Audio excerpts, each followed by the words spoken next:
National Weather Service in Milwaukee, Sullivan has issued a severe thunderstorm warning for southern Milwaukee County in southeastern Wisconsin, Racine County in southeastern Wisconsin, Kenosha County in southeastern Wisconsin, until 4 o'clock p.m. At 3:21 p.m., a severe thunderstorm was located over Union Grove, moving east at 45 miles per hour. Hazard, 60 miles per hour wind gusts and quarter-size hail. Source, radar indicated.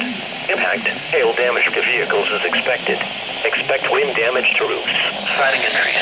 Locations impacted include Milwaukee, Kenosha, Racine, West Allis, Wauwatosa, Greenfield, Oak Creek, Mount Pleasant, Mosquito, South Milwaukee, Pleasant to Prairie, Cudahy, Greendale, St. Francis, Hales Corners, Sturdivant, Twin Lakes, Union Grove, West Milwaukee, and Paddock Lake. People attending the Bristol Renaissance Fair should seek safe shelter immediately. For your protection, move to an interior room on the lowest floor of a building.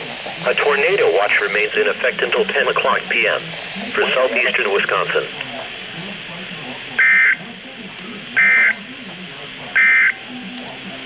A severe thunderstorm